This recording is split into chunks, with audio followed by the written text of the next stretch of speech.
gentlemen, good evening and welcome to tonight's teleconference. I'm your host, Frank Mangano, and we'll be speaking live with clinical hypnotherapist Steve G. Jones. Would you like to walk up to someone on the street, in the office, at home, or anywhere else and instantly put them into hypnosis? Steve G. Jones says you can, and he's here to show us how. Up until now, this amazing technique known as inductions has only been known to stage hypnotists who perform in front of thousands of people. Tonight, Steve pulls back the curtain and takes you behind the scenes and reveals the secret methods to instant inductions. We'll also be joined live by self-improvement authority and website editor Paul Masetta, who's going to share his 4-part process to closing a sale and overcoming objections.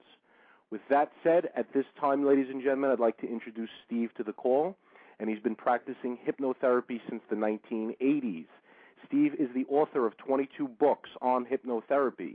He is a member of the National Guild of Hypnotists, American Board of Hypnotherapy, president of the American Alliance of Hypnotists, on the board of directors of the Los Angeles chapter of the American Lung Association, and the director of the California State Registered Steve G. Jones School of Hypnotherapy. Steve is a board-certified clinical hypnotherapist. He holds a bachelor's degree in psychology from the University of Florida, a master's degree in education from Armstrong Atlantic State University, and Steve is currently working on a doctorate in education at Georgia Southern University. Please welcome to the call clinical hypnotherapist Steve G. Jones. Steve, welcome. Thank you, Frank, and what a pleasure it is to be on tonight's show, a topic that so many people have been asking about for so long, asking that we bring it back, because you remember it started with just one show a few months ago, and then everyone said, hey, more conversational hypnosis. So we did quite a few, and then we stopped for about a month, and everybody just kept demanding that we do it. So it's an honor to be back here tonight doing more shows. Steve, welcome to the call. It is an honor here as well. And I'm certainly aware of the popularity of this topic, and tonight you're going to be shedding some new information with us on inductions, and I'm looking forward to learning about this. Oh, me too. I'm looking forward to learning and sharing, because the more I share, the more I actually learn. The more I have to prepare, the more I learn, and the more questions we get, the better it is also, because we get to shed some light on other areas of it that we may not even thought of. And, you know, before we go on, ladies and gentlemen, I want you to know who this is and I'm talking with. This is Frank Mangano. He's a consumer health advocate and natural health writer who has authored and published hundreds of articles pertaining to natural health. He's the author of 3 best-selling books and is an independent researcher. He's also the published author of The Blood Pressure Miracle, which will be available in bookstores by Christmas. Frank, it's an honor to be on tonight's call with you. Thank you very much, Steve, for that wonderful introduction, and I'm ready to get into it. And at this time, Steve, first what I'd like to do is introduce Paul to everyone, and I know Paul has some things that he would like to share before we get into inductions. And ladies and gentlemen, at this time, please welcome to the call Self-Improvement Authority and the editor of Steve's world-famous website, Paul Masetta. Paul, welcome to the call. Good evening, gentlemen. How are you tonight? Wonderful, Paul. Thank you. Doing great, Paul. Thanks. How are you? I'm great. Couldn't be better. I'm a little under the weather, so if I cough a little bit here and there, please excuse me. But other than that, I feel like dynamite. Great. Wonderful, wonderful. And we're looking forward to learning about more strategies and tips that you have to share with us tonight, Paul. So, again, welcome and thank you for your time. So I understand that tonight you want to share with us a 4-part process that you personally use to close a sale. And you also want to talk about overcome objections. So we're ready when you are, Paul. Well, that's correct, Frank. You know, as you know, for the past decade, I've been immersed in a sales-driven industry. I've read just about every piece of material on closing sales. I've attended dozens of seminars. I've participated in numerous sales workshops. Quite honestly, though, all that really, it means nothing. What really matters is what I did with all of that information. You see, in sales is the one area where it really doesn't matter how much you know or how educated you are. What it really boils down to is the end result. And the end result is the sale. Did you get the sale? Did you close it or not? And I can tell you that in the past 10 years, I've done three things pretty well. I've closed thousands of sales. I've made a nice amount of money doing so, and I've taught others to be just as successful as I was in sales. And tonight, I'm going to explain to you exactly how I transformed my life and the life of others through the art of selling. Now, I always say this right before I speak about sales, that before you stop and think to yourself, I don't need to learn anything about sales because sales is not for me, I'm not interested in selling anything, you need to stop and think about something for just a second. Nearly everything we do in life involves a compromise of some sort, whether it's our work life, our relationships, where we shop, even the way we discipline our children involves an agreement or a deal of some sort, as I call it. And in many of those cases, your idea of the agreement or the deal and its terms are different than the other parties. So the objective is to get the other party to see things your way while sacrificing as little as possible of what you want. So that, my friends, no matter how you look at it, it's selling. It's selling in its rawest form. Now, before we go any further, a quick note about the word deal. I like to use the word deal a lot. Some salespeople frown upon that word. They say it represents sales negativity. The misconception is that a deal is usually made during shady used car salesman tactics, whereas agreements are formed by consenting parties. And here's how I see it. It's just a word. It's nothing more. It's nothing less. Sales is my passion. It's one of the few things that really gets my adrenaline pumping, and it really excites me.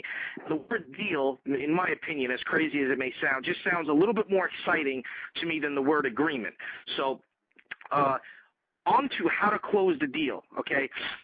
Before I say that really quick, again, whether or not sales is for you, unless you're willing to go through life never getting what you really want and constantly submitting to the wants and desires of others, then sales is for you, and you probably should start learning how to improve your selling and persuasion skills. So now that you understand that learning to sell is for everyone, or that mostly everyone should sharpen their sales skills, the question is, can anyone actually become an expert salesperson? And the answer is yes, because contrary to popular belief, great salespeople are not born. Okay, they're made, they're developed. Now, the level of training and development will vary based, person by person on what key personality traits a person exhibits naturally. So if you exhibit any of the top key personality traits that I'm going to speak about, chances are that you in sales easier than the person who doesn't, okay? And the top key personality traits of a salesperson, or a born, quote-unquote, born salesperson, is first, they're driven by results rather than work. In sales, sometimes the work is hard, sometimes it's easy. Sometimes you have to spend an hour with someone to close a sale, and sometimes they just walk into your office and throw their credit card down on your desk and say, I want to buy what you have. So sometimes it's hard, sometimes it's easy. But in the end, all we care about is whether the deal was made or not. So we don't look at really how much time we spent. We look at the end result. So salespeople, born, quote-unquote, born salespeople are born with that. They're driven by results rather than work. The second personality trait that they exhibit is enthusiasm. They're very enthusiastic. Enthusiasm, as we all know, is contagious. And in some cases, you can get a person to do what you want simply because you transmitted your enthusiasm to them. The third personality trait is that they're outgoing. Outgoing people, they don't tend to be shy. And shyness usually will prevent you from opening up presentations, asking questions, and overcoming objections. They are good listeners. Now, this is perhaps the most important of all traits. Being a good listener will arm you with everything you need to close, but failing to listen to others could shatter any chance of victory, even when you master every other skill. Okay? And last but not least, they're very diplomatic. Okay? Sometimes it's not what you say, it's how you say it. The ability to get your point across without offending others or crossing the line, so to speak, is a priceless talent to have. So if you exhibit any one of these personality traits by nature, the work that you're going to need to put in will be less than the person who doesn't. But if you exhibit none of them, don't worry, okay, because there's nothing that's some training and a little bit of practice. And, of course, conversational hypnosis, which I'll get into in a few minutes, can help you with. So the bottom line is that anyone can become an expert salesperson. It's really a matter of how much you need to learn. But rest assured, once you've mastered my 4-part process, your life will change in many aspects. So here's part 1. Part 1 is this. It's never about you. Okay, I can't tell you how many times in my life I've seen a person lose a deal because they spent the entire time talking about what they think is important. Well, guess what? If the person in front of you saw things exactly the same way you did, you wouldn't have to fight for a deal. Every sale would be a drop. Every single person would see things your way. They'd come in and they'd purchase whatever you have to sell. But to get them to see things your way, you have to first figure out what the other person views or considers important or valuable. So when you're selling a product or a service, it's never about what you're selling. It's about the other person's perception of what you're selling. Now, generally we sell 3 things, okay? We sell many things, but they usually fall into 3 categories. So the first one is products, the second one is services, and the third one, which kind of ties into both of them, is opinions. Okay, so when we're basically trying to convince somebody else, maybe a friend or a relative or a loved one, to do something or to see things our way, we're not trying to sell them a product or a service. What we are trying to sell them is our opinion. So when you're selling an opinion, it's never about how your opinion is going to benefit you. It's about how it's going to benefit the other person. Now, in cases where your opinion or the fact that your opinion may benefit them isn't going to be that strong, okay, then you have to focus on what the person stands to lose. So first you focus on positives. Once you run out of positives or a person, positives really aren't that important to the person, then you focus on what they have to lose by not seeing things your way. So I've been in the fitness industry for years. I've sold many things in my life, but I can honestly say that fitness is truly something that everyone needs, so I choose to sell the benefits of health. And believe me, I know every benefit there is when it comes to health. But in reality, when I'm making someone a member, okay, I never speak about the things that I think are beneficial. I always focus on what they consider to be beneficial. And the only way to figure out what a person considers valuable or beneficial is to go into part 2, which is asking questions and listening closely to the answers. Okay? Asking questions serves a few purposes. First, it enables you to find out what the other person's perception of value is. The second thing it does, it discloses any objections that may come up so you can prepare to overcome them later. Okay, third, it opens the conversation, which creates rapport. But most importantly, it identifies the emotional reason why this person would buy into whatever it is that you're presenting. Now remember, as Tom Hopkins always said, people buy based on emotion and then they use a logic to justify their actions afterwards.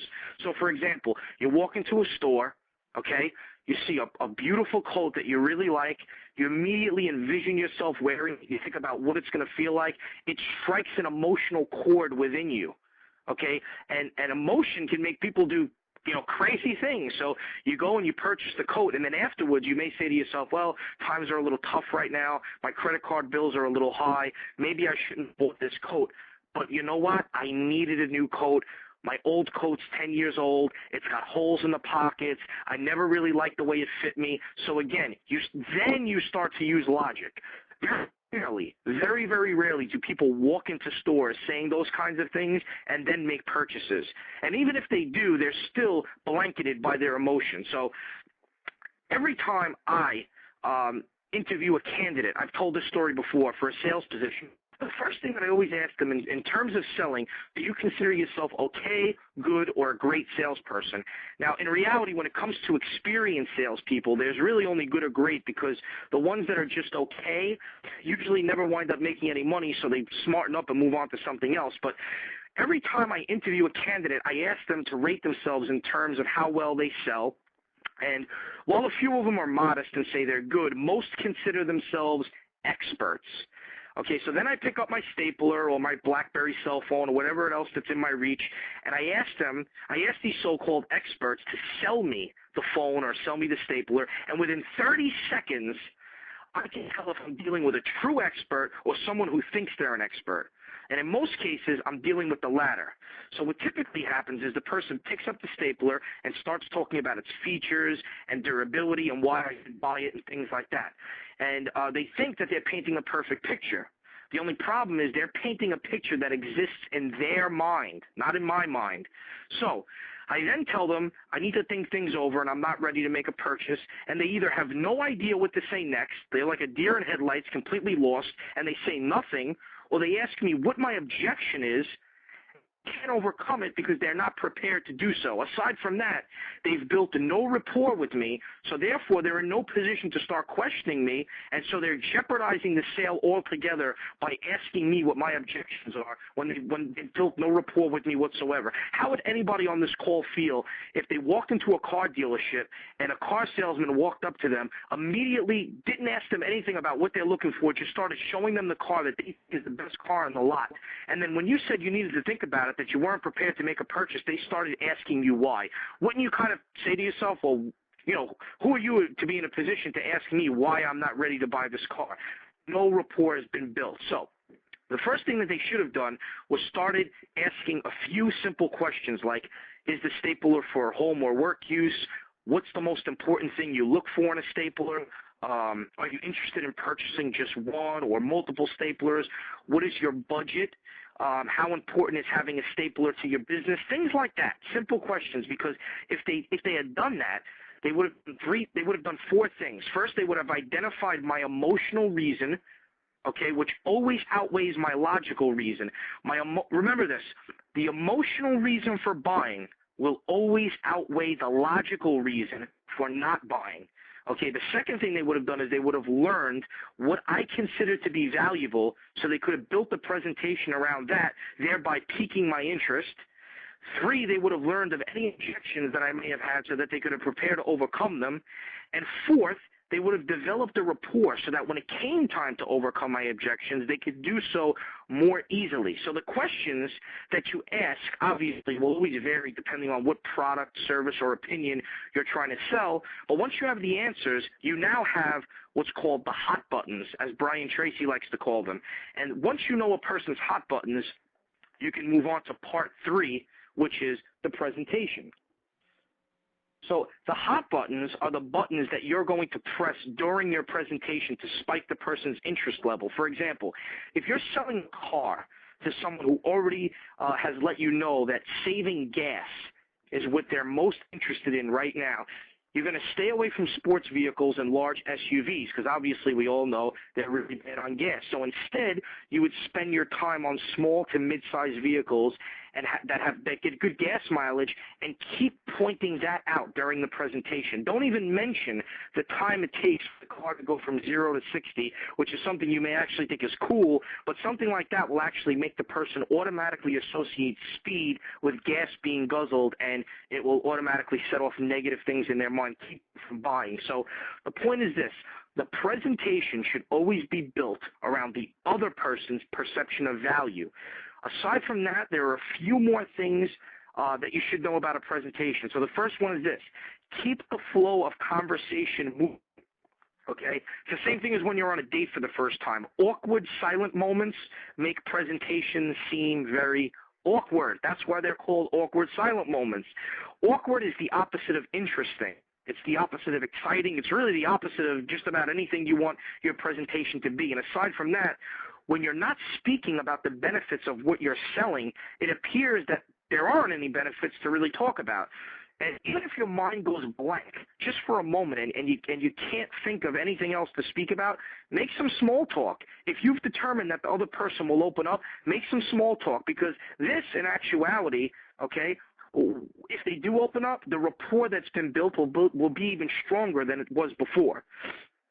Second thing you do is you assume that the person is buying throughout the whole presentation. So during the presentation, you make small statements which suggest that the person's already made the purchase. For example, stay away from things like if you purchase this car. Instead, something like when you purchase this car is better, okay? What this does is it gets a person into a mind frame which makes them feel like they've already bought the product. Okay, if you do that enough times during a presentation, by the time it comes to make the purchase at the end, the person will have created such a vision of themselves owning the product or service that it will be very, very hard to do otherwise and say, no, I'm not interested at that point. The third thing you do is you ask yes questions. Asking a series of questions that warrant the answer yes will make it difficult for the person to say no at the end. Something like, what's great about this gym, which is true, which I always use all the time, what's great about this gym is that the equipment is always new. Don't you agree? Okay, person's obviously going to say yes. They're not going to say no. I don't agree that, having new equipment isn't great. So getting a person into the habit of saying yes and agreeing with you will lower the chances of them saying no or disagreeing with you. So those are the three things that you want to keep in mind during your presentation. And part 4 consists of the close, okay? So this is the moment of truth. It's the moment which everything else, that you do will be judged. It's the time to close the sale. So in my experience, many salespeople fear the close more than anything else. But in reality, if you've done everything else the right way, the close should be the easiest part. So years ago, a typical sales presentation was structured much differently than it is today. In the past, you spent a little time in the beginning and most of your time at the end trying to get the person to buy. So that's where you invested most of your energy. But what years of experience and trial and error have proven is that it should be the other way around, because the more time you spend with a person in the beginning, the more likely that you'll have to spend little time at the end, provided you do the right things in the beginning.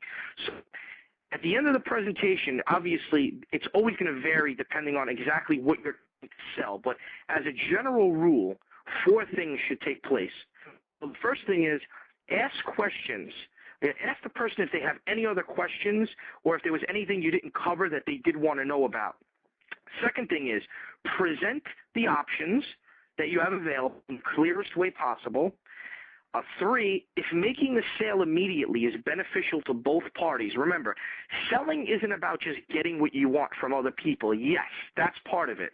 But it always has to be a win-win situation, okay? So if getting the sale immediately is going to benefit both of you, then what you need to do is you need to create a little bit of urgency, like, saying that something like there are a limited amount of supplies left. Felix Dennis, who's, I speak about him a lot. He's a guy he's a very well-established gentleman, owns Maxim magazine as well as a couple of other very successful magazine companies, just wrote a book called How to Become Rich. Sounds a little generic, but great book, great author. He's one of the richest men in the UK, and he devotes one of his chapters to the art of negotiation. And the one thing that he always talks about is always create, when you're trying to negotiate the price on something, always create an imaginative third party to make things more interesting. So if you're trying to buy a car from someone, it sounds very simple, but a lot of people forget to do it. If you're trying to buy a car from someone, tell them that you're looking at another car that's very similar and that they're offering it to you for $2,000-$3,000 less, just to create some urgency and some excitement. Okay, when you're selling a product, you could say something like, there's a limited amount of supplies left, get them before they're gone, something like that. But you have to be very careful when you do this, because you don't want to appear like a snake oil salesman, okay, because what you really just want to do is you just want to use some creative marketing, like most businesses do. I mean, most businesses invest a ton of their money in advertising and marketing, so you just want to do the same thing when you're making a presentation. So listen, it would be great if every sale could be made on the spot, instantly, but certain things do take time to come to a decision on, like the sale of a home, for example. Very rarely does somebody walk into a house with a real estate agent, look around and say, great, I'll take the place, and, put the wheels. A lot of times something like that takes some time, but something like a gym membership, for example, which involves health benefits, those sales should be made as soon as possible, which is why I always try to get a person to stop procrastinating and take charge of their health immediately when they come to see me for help.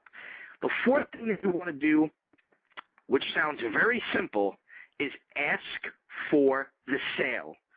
Simple. Very simple, but I can't tell you how many times I've seen a person deliver a spectacular presentation only to not ask for the sale and watch the customer walk away. When asking for the sale, however, don't ask if the person is going to buy. Instead, ask which option they're going to buy. So again, you're not going with yes or no questions. You're going with yes questions. If you're only presenting one thing, ask which payment method they prefer. Again, don't ask questions that you know could be answered with a no. And so look, that's my 4-part process. It's a very, very simple process. It's by no means, it's by no means a very detailed explanation. It's a very rough draft of what I do and what I teach to people, of course, because we only have, limited time on this call. And so the last thing that I'm going to talk about really quick is overcoming objections, okay? In a perfect world, people would do everything that we wanted them to do when we wanted to do them, and no one would have any objections about anything. But then again, if that was the case, there wouldn't be salespeople. They would be order takers. Okay, so that's what separates a person who takes orders from an expert sales professional who effectively persuades others to benefit from his or her service or product. And the first step in overcoming an objection is by isolating it. Okay, you need to drill down to the specific objection and ask the person flat out if that's the only thing holding them back. Once you've isolated the objection, you must then be empathetic and understanding to the person, but you must also remind them of why they're talking to you in the first place. If you ask the right questions in part 1 and listen carefully to the answers, you'll easily be able to show that person why they need what you have to offer. So as a general rule, I make it a general rule to point out 3 benefits that the person's going to get by owning what I have to sell. I tie that into their negative emotion, and then I tie that into their emotion, and then I watch for their reaction. Okay, so I take the 3 benefits, I point them out to the person, and I tie them into their positive emotion, and then I watch their reaction. I can see right away if it's working. If it's not, I turn to what they have to lose by not owning it. So if I'm trying to get someone happily involved with a gym membership, I'm obviously going to point out the benefits. They're going to lose weight. They're going to feel good about themselves. They're going to release endorphins in their body, which are going to make them feel good. Their self-esteem is going to be up. They're going to improve their blood pressure and their heart rate and all that kind of stuff. But if a person isn't moved by that, then I have to go into lose. And what you're going to lose is your ability to feel good about yourself. You're going to lose the opportunity to lose weight, and you're going to probably put your health in jeopardy. I mean, everyone should be working out 3 to 4 times a week. Sorry, don't need to go there about fitness. But once I see the slightest sign of an agreement, like a head nod or something like that, I then reiterate the benefit and the loss one more time, and then I suggest that they buy. Okay, I don't ask. At that point, once I've gotten my point across, I see a person's in agreement with me, I don't ask at that point. Then I suggest that they make a purchase, and in most cases they do. If the other person, if they pose another objection, like the famous, I really need to think about it, which isn't really an objection, by the way, I need to think about it as more like a smoke screen that camouflages the real underlying objection. So this is where your rapport building comes into play. So ask yourself this: how many times have you convinced someone close to you, someone that you have a close relationship with, to do something because you either said something specific, or you said it at the right time, or you said it a few more times than you would have to someone that you're not so close with, because you feel if it wasn't someone that you weren't so close with, you would have felt that you may have crossed the line by being persistent. So in many cases, that invisible line needs to be crossed in order for the sale to be made. But you can only dare to cross that line if and only if the rapport you have built is strong enough to make the line seem as though it wasn't crossed. So remember, for every level of rapport that you build, the imaginary line that you cross gets further and further away. So what that means is that more rapport means more room to overcome objections. Now, also know this: it's a known statistic that 90% of all sales that are made after the 4th attempt. So if that means that you need to overcome an objection 4 times, that's what you need to do. Above and beyond all this, when you're speaking to someone, you can have all the sales knowledge and all the experience in the world. You need to know what type of a person you're talking to. Are you talking to a visual person, an auditory person, or a kinesthetic person? They all vary in 3 different ways Steve is an expert on this. He's going to explain to you a little bit about what that is and how having that power of knowing if the person's visual, auditory, or kinesthetic can empower you to sell, and where that ties in to this conversational hypnosis topic that is basically running rampant in the world today that everyone wants to know about. Steve, can you shed some light on that for us? Absolutely. Conversational hypnosis is running rampant in the world, and it's a wonderful thing that it is kind of taking over, really, people realizing that they can take charge of their lives and reclaim the power which previously they had given up. And you know, the funny thing, Paul, that I've realized is that a lot of people, when I work with them, they don't even realize that they've given up the power in conversation because they didn't know that they could take the power. They didn't know that in any given conversation, they could actually take over and take the power and make it theirs. They just thought they were communicating with somebody, sharing information, the other person was giving them information, and that's all communication was. What they failed to realize, which you of course know now, is that they, in any situation, can take that situation and make it theirs. They can own that moment. And in addition to that, they can also own future moments by implanting messages in the person's mind, by, I don't want to say something so sinister as manipulating, but the word manipulation has come up a lot. Manipulation, we need to be more comfortable with that word, manipulation. Yes, by manipulating it. Get comfortable with that word. You are manipulating the situation to make it yours. You are controlling the situation. You are taking charge. And by doing that, you're going to get that job, get that raise, get that date, get that money. Whatever it is you want to do, you're going to get it, and you're going to do it by taking advantage of these little moments in conversation. And Steve, before we go any further, what I would like to do is just give out the website at this time. Absolutely. And ladies and gentlemen, if you're online, please take a look at www.gethypnosis.com. And at that site, you will see all of the details on an amazing program Steve has just recently created, and it's called Ultimate Conversational Hypnosis. Techniques and methods to everything that's being discussed here tonight, you'll learn that and then some within that course. And gethypnosis.com, Frank, before one of the most amazing things on that website is the discount that's being offered on it. Paul, can you just explain to us a little bit about that before we go any further? Sure, absolutely. I mean, as most people know, Steve G. Jones charges $250 for a private session, roundabout. That's on average. And what you're getting with this program is 18 one-hour sessions, aside from the transcript that it comes with and the ton of bonuses. So what you have really here is something that's worth nearly $4,000. So, but you're getting it at a price of $199 if you logged onto the website on any other day. However, as being a VIP and part of this call, you're able to get it at a 50% discount. So you can get Ultimate Conversational Hypnosis by Steve G. Jones, which again is 18 hours of audio recording, plus an ebook, plus 6 bonuses for $99.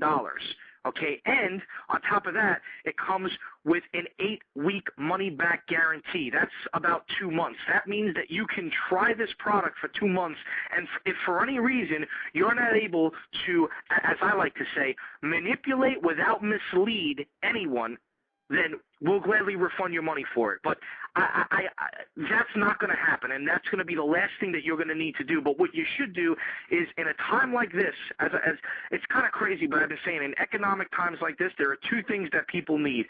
People need resources to be able to effectively partner with other people, and they need health. Those are the 2 things that, everyone's tightening up on their money right now, but these are the 2 things that will benefit you in a time like this. And because of the situation of the economy, that's the reason why Steve is offering this product at a 50% discount right now. So it's in your best interest to take advantage of it right now. Thank you very much, Paul. And I just want to point something out, and I think that this is true. And Steve, correct me if I'm wrong, but I believe, isn't it 2,500 for a session? Unless you drastically drop that price. No, I was going to mention that also. Yeah, that's well, Paul met me a while ago. He met me quite a few years ago when the fee was $250 per session. But yeah, nowadays, Paul, it's $2,500 per session. Wow, unbelievable. And well worth every penny of that. And what I'd like to do at this time, and Paul, thank you so much for that wealth of information, and I see a lot of people are joining us live right now. And ladies and gentlemen, we're speaking live with clinical hypnotherapist Steve G. Jones and self-improvement authority Paul Macetta. And Paul has just revealed his simple but yet very effective 4-part process for closing a sale and overcoming objections. And just briefly, what I'd like to do is just reiterate, and then we're going to go on into the hypnotic inductions. But, Paul, just what I want to do for those callers that just came on is just, briefly just give a reiteration of the 4-part process. So basically you said that the first step of the sales process is it's never about you. You always need to speak on what the prospect considers to be beneficial, not what you believe to be beneficial. Is that correct? That's correct, Frank. One thing I notice about you, Frank, is that every time we do these calls, you must pay very close attention to what I say, because you always are able to reiterate it back to me word for word. So your note-taking skills are definitely very good. Yes, that is correct. Part 1, it's never about you. Always build your presentation around what the other person perceives as valuable. It is never about what you are selling. What you are selling is nothing. What you're selling should be, and in every sense should be, what the other person perceives as valuable. So that's part 1. It's never about you. Part 2 is you ask questions and you listen closely to the answers. Why do you do that? Because that's going to tell you exactly what another person considers to be valuable. So that's why you ask questions. The other reason why you ask questions, as I said before, is that it's going to disclose any objections that may come up. It's going to open the door for conversation so you can build rapport, which is very, very important. And it's going to identify the emotional reason why a person would buy what you're selling. So those are my first 2 parts of the presentation, Frank. And did you want me to go over the rest of them? Well, I noticed that the third thing was about the presentation. Like you just said, you build around the prospect's value, and you avoid words like if, and you want to replace them with words like when. And then finally, you said you simply ask for the sale at the end of it. Sure, that's part of the close. You always ask if they have any other questions so that no other questions pop up. You present your options. If it's beneficial to both parties to make the sale right then and there, let's do it. Let's create some urgency to get it done. And most importantly, ask for the sale. Present your options and ask the person to make a purchase.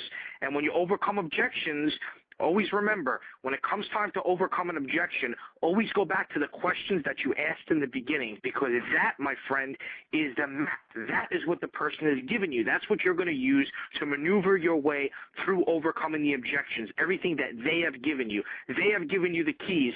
And it's funny, I bet every time I tell people about this stuff, they start to realize when it's actually being performed on them, like to a gym or a car dealership or wherever it is that they're actually, or maybe a travel agency to book a trip. Notice that these are the questions that people will start asking you, and there's a reason why they do it. This is a formula that people use, and it's very effective. Always remember that in overcoming objections, 90% of sales are made after the 4th attempt. And that's why 20% of salespeople are the most successful, because only 20% of people actually try to close somebody more than 4 times, and that's why they always get the sale. That's my 4-part presentation, Frank. But as I said, what governs all of that, okay, what makes that stuff most effective is knowing what you're dealing with, auditory, visual, or kinesthetic, which Steve is going to elaborate on us for. He's going to show you exactly why and how that ties into conversational hypnosis.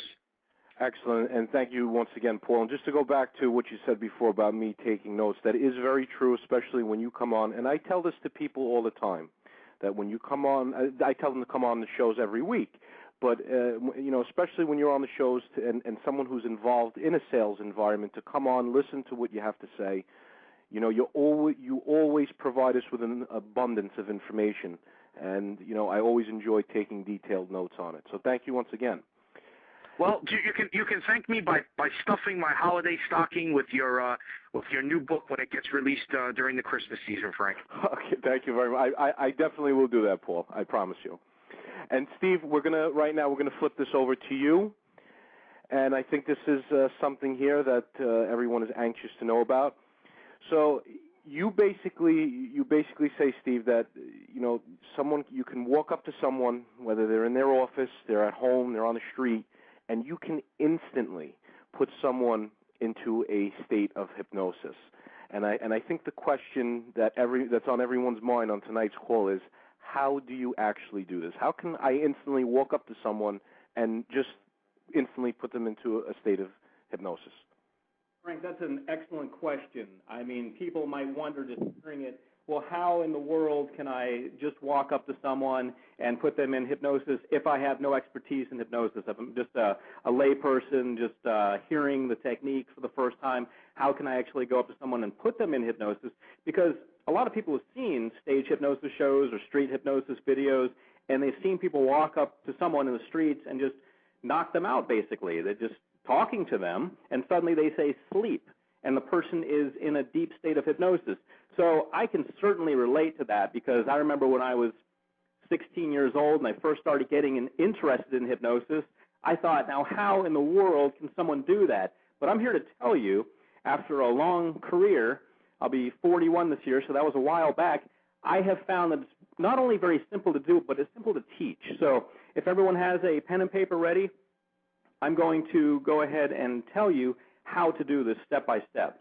How to get from just walking into a room or walking up to someone in the streets or walking into someone in an office or wherever you are and putting them into a hypnotic state. Okay, well, first of all, confidence is always helpful. You need to be sure that this is going to work, that what you're going to do is actually going to work. If you're approaching it and thinking, well, it may or may not work, I don't know, that's not the attitude we're looking for. What we're looking for is an attitude that says, yes, I can do anything that I want to do. So that's number one, confidence. And if you need help with that, visit the website, visit betterlivingwithhypnosis.com and get a confidence CD, whatever you have to do to build your confidence. The second step is you're going to have to do a suggestibility test. The truth is that not everyone is suggestible enough to drop into a deep state of hypnosis. If you are a person who is very suggestible, you're going to easily go into hypnosis when someone puts you there through an instant induction.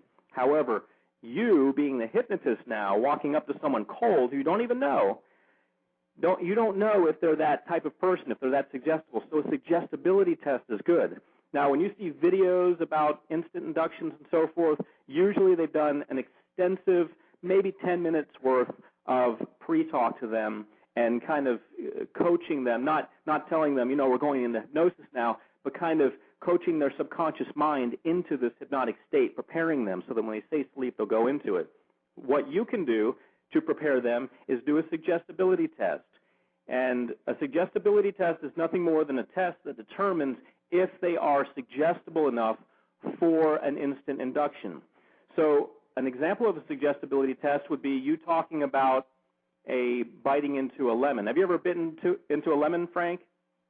Yes, of course. Okay, and what happened when you did that? The lemon's kind of bitter, so you just kind of can't explain it, but you know what I mean, though. The lemon's bitter, you put on that face. Right, that sour face. Was there some salivation? You remember saliva coming in your mouth when that happened? Yes. Okay. Now, that's what happens when you bite into a real lemon. But the lemon test, as we call it, as we hypnotists call it, the lemon test of suggestibility is an imaginary lemon. You have them imagine biting into a lemon. So you just start a conversation with them. Hey, the other day I cut a lemon in half, and you find a reason to talk to them about this. You kind of introduce it as something that seems normal. Hey, how you doing? And get the subject on lemons as quickly as possible. And then say, the other day I cut a lemon in half, and then I bit in half, and oh, goodness, it was so, wow, I just started salivating right away. And watch them. Watch that person. See if they start swallowing. If they start swallowing, like I'm doing right now because I'm very suggestible, if they start swallowing, then you know that you're dealing with a very suggestible person. This person is creating saliva based on an imaginary lemon. There's no lemon at all, but because they feel that lemon in their mind so powerfully, they are salivating. This means you have a good candidate for an instant induction. Another example of a suggestibility test would be having them put their fingers together. You know, interlace their fingers. Like when kids pray, they kind of interlace their fingers so the fingers are overlapping, like the kind of like a football, like the strings in a football. They're overlapping. Right. Okay. Now you have them do that, and you say because your fingers are overlapping and they're stuck together so tightly, you cannot pull them apart. Now try as you may, you cannot pull your hands apart because they're stuck tightly. Now you and I know logically, and probably the listeners know logically, that you can pull your fingers apart. You put them together, you can pull them apart. There's no glue or anything. But with people who are very suggestible, and perhaps some of the listeners, if you put your fingers together like that, or put your hands together with your fingers interwoven like that, and then you're told that you can't pull them apart, then you will not be able to pull them apart. A very suggestible person will not be able to pull them apart. That's another way you know that you're dealing with a very suggestible person. Now, Steve, let me just ask you this really quick before we go any further. What happens if someone is not suggestible? If someone is not suggestible enough for an instant induction, like what we're talking about is basically street hypnosis or conversational hypnosis. It's the branch of conversational hypnosis that is street hypnosis. You can walk up to someone on the street and do this. If they are not responding to the suggestibility test, you may have someone who is not going to go into an instant induction. It doesn't mean that they won't. Okay. But it does not mean that they won't. Don't misunderstand that, everyone who's listening. It just means it'll be a little more difficult. It's going to take a little more work on your part. If they do pass these suggestibility tests and they are responding, they're salivating or their hands are stuck together, you have your work becomes very easy because they are very suggestible. They're that part of the population, that small part of the population, maybe 10% or so of the population that is very suggestible. So now with the lemon test, more people respond to that. You'll get a high percentage of response to that. So don't just leave it at that. Do something more advanced, like the fingers sticking together, because a lot of people will salivate when they hear about a lemon because we all have that memory. So you need to do something a little more advanced. They pass that, fine. Go ahead and go on to the fingers interwoven technique. See if they can pull their hands apart. If they are stuck with that, that means you have a very suggestible person, and you can move right into the next step. Okay, well, very, very interesting. Let me ask you this. What is this technique useful for? Okay, the technique that I've outlined so far, just the suggestibility test, is useful to determine if they're a good candidate for street hypnosis. Now, street hypnosis, which we haven't gotten into yet, is useful for all kinds of things. Once you have someone into a hypnotic trance, you can pretty much do anything. And, of course, I always caution people to use their common sense and only have that person do what they would normally do. Don't have them commit anything that's wrong or anything like that, anything they wouldn't ordinarily want to do. Only do positive things with them that they would agree to having you have them do. So in other words, when they're in that state, Steve, they're going to be very susceptible to the suggestions of the person that put them into that hypnotic induction. Is that correct? Yes. I like to say just simply they're going to be very suggestible. Okay. Yes, they're going to obey your commands. Okay. Now, is this something that you have done successfully during your 20-plus years of practice? Many times. A lot of times patients come to me and they just want to be hypnotized quickly. I've worked, as you know, I had my office in Beverly Hills for a few years, and I had a lot of actors coming to me. They needed something done quickly. They're on their way to the set. They've got to get something done. We've got to do an instant induction. There's no time for a full-length hypnosis session, which can be 1 to 2 hours long. So, yes, I've used this many times over my over 20 years career successfully with remarkable results. Excellent. Okay, so Here's a question that I think is on everyone's mind. So, okay, so you perform the street hypnosis. You perform the suggestibility tests, and you're able to put someone into the instant induction, as it's called. How do you go about getting that person out of that induction? Okay, well, let's before we get them out, let's go ahead and bring them into it.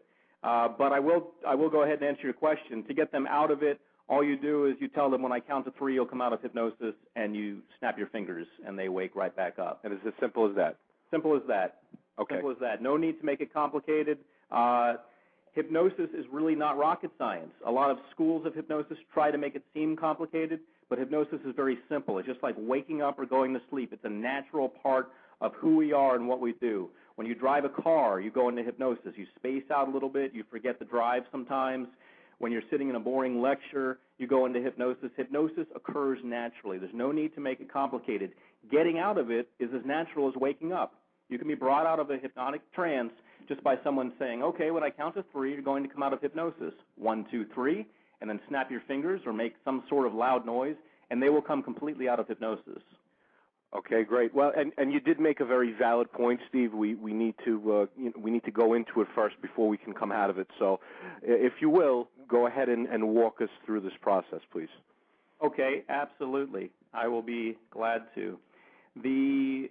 After you find out that you've got someone who's very suggestible and who's going to be a good candidate for hypnosis, what you can do is go ahead and move forward into anchoring them.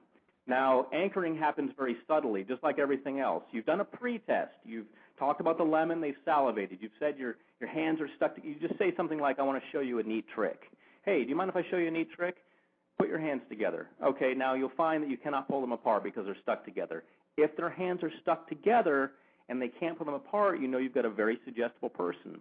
So you move to the next step. Next step is anchoring them to being drowsy, to being in a hypnotic state. I like to have them recall a time in their lives when they were very relaxed. Hey, can you tell me about a time in your life when you were very relaxed? And as they talk about it, you want to talk to them about being relaxed, but keep it very simple.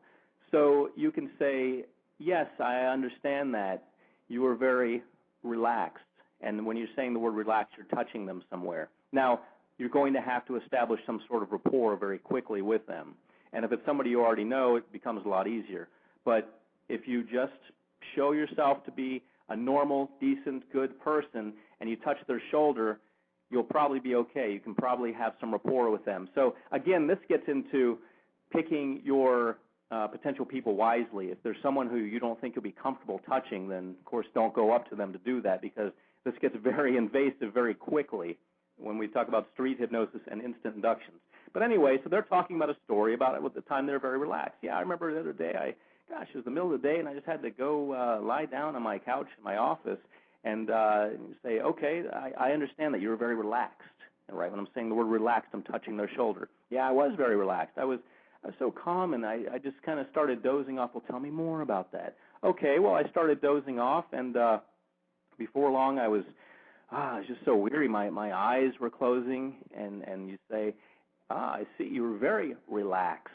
And as I'm saying the word relaxed, I'm touching their arm again. You see, what I'm doing is I'm creating a Pavlovian-type anchor for them. Remember Pavlov, the guy with the dogs? He could ring the bell and let the dog smell meat, and eventually he didn't have to have the meat there anymore at all. He could just ring the bell. That's what you're doing. You're setting up the bell. The bell, in this case, is you touching their shoulder and saying the word relaxed. Eventually, they're not going to need to even think about being relaxed anymore, because when you touch their shoulder and say relaxed, just as Pavlov's dogs responded by salivating, they're going to respond by being relaxed. So you're setting them up. Everything I've talked about so far, from meeting them for the first time to getting to this point, can be done in under 5 minutes easily. Now, Steve, let me ask you this. Just if someone's interested in trying out this technique, is there any type of special training they may need, in order for them to be able to successfully put this technique to work? Well, of course, if someone wants formalized training, if someone wants formalized help, in the form that I offer it, then they can go to, there's a website that we have set up. Is that right, Frank? That is correct. And the website is www.gethypnosis.com. Gethypnosis.com. That would be the best way for someone to learn this because you're going to be guided through it in a very formal way. So if you want something more advanced, something that's, and I understand we're having a discount on it also tonight, half off, so that's great. So if you want formalized training for it, go to gethypnosis.com. But right now I want to lead you through it step by step so that you can understand it right here and now. Okay, great. And if you want to, and I'm glad you asked that question, Frank, because yes, gethypnosis.com is a wonderful resource, and then there's a conversational hypnosis link there. If you want to really study this stuff and get in detail with it and become an expert at it, that's the way to go. So the way you do it after that, after you've been touching them on the shoulder, the shoulder's a safe place to touch someone, so you're touching them on the shoulder and saying relaxed, you've got that anchor set up. So now all you have to do when you're ready for the instant induction is what I like to do is create a distraction, something distracting. So what can you think of that's distracting? If you're out in the street, maybe a car is going by. Hey, look at that funny car, or something like that. Something that throws them off, right in the middle of their conversation, too. Don't wait till you're just hanging out and everyone's kind of staring off in the la-la land wondering what to say. No, it's right in the middle of their conversation. Hey, look at that funny car over there, even if there's not a funny car over there. They look, and in that moment, their brain is thrown off. They don't know what to do. They're kind of looking for something to do. What's next? What's going to happen next? In that moment, you have some magical opportunities. Go ahead. I'm sorry to cut you off, Steve, but in that particular moment when you're distracting them, like what you just said, oh, there's a funny car, or take a look at that, and they just turn around and they look really quick, is that at the point where they're most susceptible? Yes, they're highly suggestible at that point. That's when you have thrown their conscious mind off balance. They were talking about something, and they were into it, and you threw them off. Yes, that's when they're very suggestible in that exact moment. That's when you can pull what you want to do. There has to be something not violent, but something physical that's happening. It's kind of jarring. So what I like to do, and what most street hypnotists who practice this like to do, is pull their arm. Not the one that you were touching, but the other arm. And fire off that anchor. So you pull that arm, and you can say, relaxed. So what that does, and it may sound to you like, how in the world would that work? How in the world would that even work? You will be amazed if you've got someone that suggestible, and you've anchored them, and you've thrown them off. Their conscious mind is thrown off base. They don't really have anything now to hold on to. The conversation's gone, and the funny car's not even there. So you pull the opposite arm, you touch that shoulder that you've been touching, and you say relaxed, or whatever word you've been using. Sleep is a great word, very common to use. If you're anchoring them saying the word sleep while they're telling their story, they will instantly go into a hypnotic trance, and then you are fully in charge of them. Excellent. Well, it sounds very intriguing, to say the least, Steve. Let me ask you this. How long should one of these induction sessions last for? Well, you mean the trance that you put them into? That is correct, yes. The trance that you put them into will last a little while, about as long as they would normally take a nap, so maybe about 20 minutes. But you can, number one, prolong it, and number two, intensify it by saying, and you continue to relax now. That's right. You continue to relax deeper and deeper. Now you come over here and sit on this park bench or sit on this couch or sit down here on the floor or lie down here or wherever you want them. And as you do that, you relax even more. And the sound of my voice relaxes you even more deeply. And as I count backwards from 10 to 1, 10, 9, etc., you relax even more deeply. So you see how I've segued into my hypnotic voice now, and I'm loading up the commands. Now that they're in hypnosis, I don't have to talk about the funny car or the conversation or anything. I'm just loading up the very specific commands that even bring them deeper into hypnotic trance. Okay, excellent. At this time, Steve, I'd like to head over to the switchboard, see if we can take some questions. Excellent.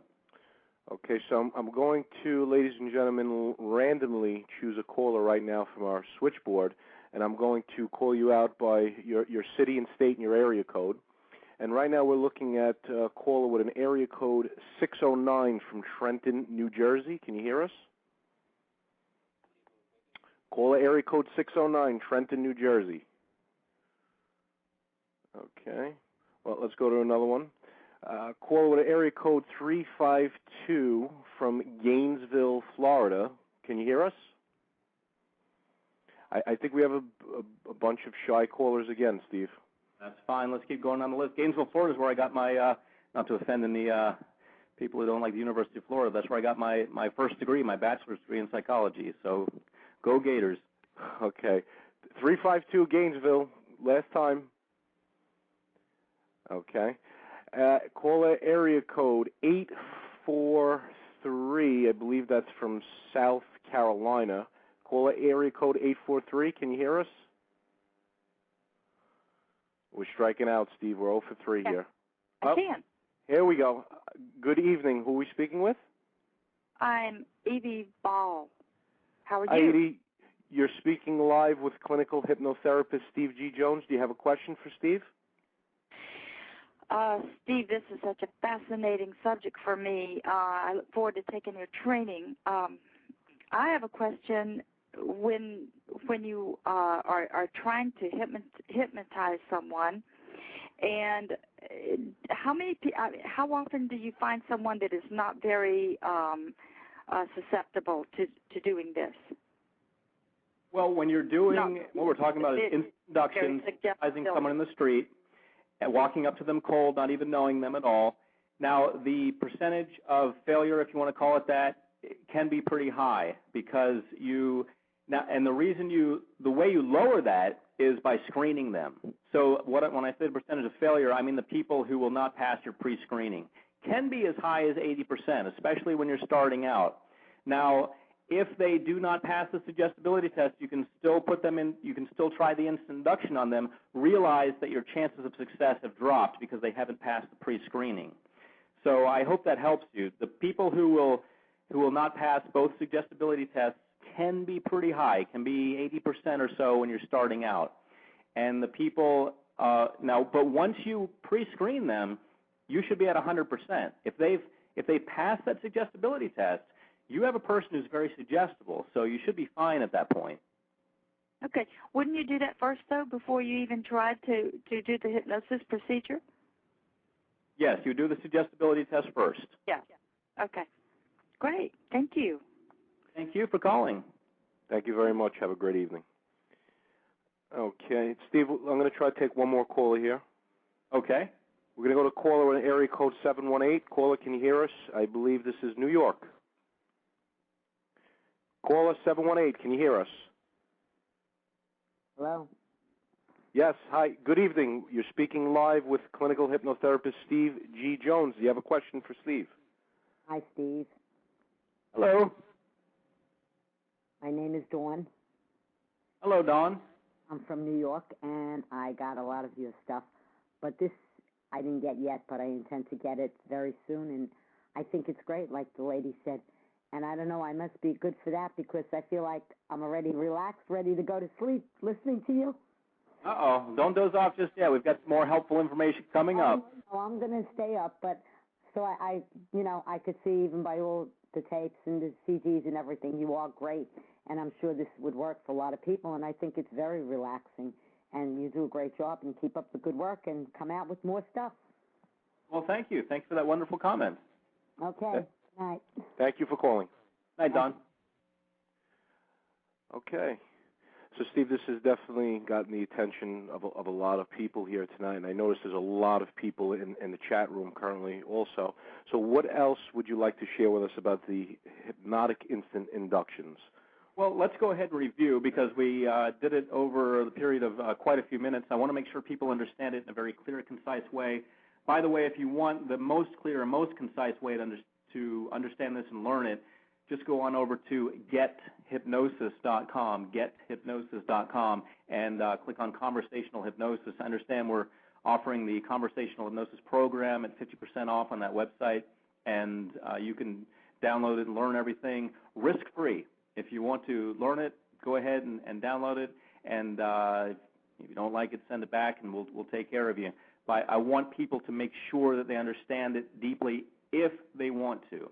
However, if you just want to understand this one technique right now and not get the 18 hours of audio techniques on there and information, let me give it to you straight. Let me tell you exactly how to hypnotize someone on the street. You walk up to someone very confidently, realizing that what you're about to do is going to succeed. You talk to them. You find a reason to talk to them about lemons, about cutting a lemon in half and biting it. So if you're in a grocery store, this would be great. I don't know how great it would go over instantly hypnotizing someone in the middle of a grocery store in the produce aisle, but if you're there, you have lemons you can talk about. And wherever you are, you talk about cutting a lemon in half and biting into it, and, oh, it was so sour, I started salivating, and you describe it and see if they start swallowing. See if their swallowing rate increases. If it does, you get someone who's fairly suggestible. Then what you want to do is move into the next suggestibility test. Hey, I learned this neat trick from this guy Steve G. Jones, clinical hypnotherapist, or whatever you want to say, and have them put their hands together like they're praying, their fingers interwoven like the laces of a football, and you want to say, since your fingers are interwoven like this and your hands are stuck together, you cannot pull your hands apart. They're so tightly stuck together that you cannot pull them apart. Try as you may, you can't. Now, not everyone's going to pass these tests. Not everyone's going to swallow excessively. Not everyone's going to have their hands stuck together. If they do pass both those tests, they do swallow excessively and have their hands stuck together, you've got a very suggestible person. Because let's face it, there wasn't a lemon there. The lemon didn't exist. And also, their hands aren't stuck together. There's no glue sticking them together. There's no reason they should be stuck together. They're not magnets or anything. So if a person actually believes that there's a lemon and believes that their hands are stuck together, you've got a very suggestible person. Your work becomes very easy for you. So, Steve, there's a great deal of psychology that comes into play with this. Absolutely. The confidence is psychological. And like I said, if you need help with confidence, just go over to betterlivingwithhypnosis.com and get yourself a downloadable recording on confidence. The main part of the psychology of this, in your mind, will be the confidence. And then there's the psychological knowledge, the cognitive understanding of what's going on, of the inner workings of the other person's mind. And that you can deploy by your words.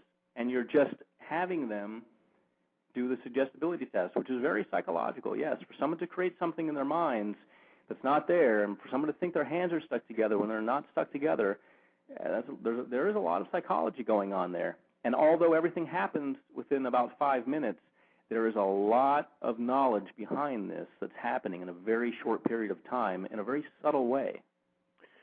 Very, very interesting topic, to say the least. And at this time, Paul, do you have? We're getting ready to close out the call here. We have just a few minutes left. Paul, do you have any final comments for the listeners of tonight's call? Well, I think my only final comment is that you can achieve great things in life by effectively partnering with other people and building meaningful, forging and building meaningful relationships with people, because as I always say, I mean, no one does it all on their own. I mean, even some of the most successful people that we see in media, on TV, in Hollywood, or in music, there's always the story about how they came from rags to riches and did everything on their own, but no one ever does anything on their own. There's always the help and the partnership of other people, and one of the best ways that you can do that is by having, meaningful conversations with people. And there is a structured formula out there. There is something out there. There is a universal resource that you can use, that you can have at your disposal at any moment to be able to build those relationships and effectively converse with other people and get them to do what you want them to do when you want them to do it. You simply just need to be aware of that and have that resource. And at a 50% discount, Ultimate Conversational Hypnosis, first of all, as I've said, this is something that's very personal to me. It's something that's changed my life dramatically personally, which is why I stand behind it 100%. I say that it is probably the most effective resource that I own or that I know of in terms of changing one's life.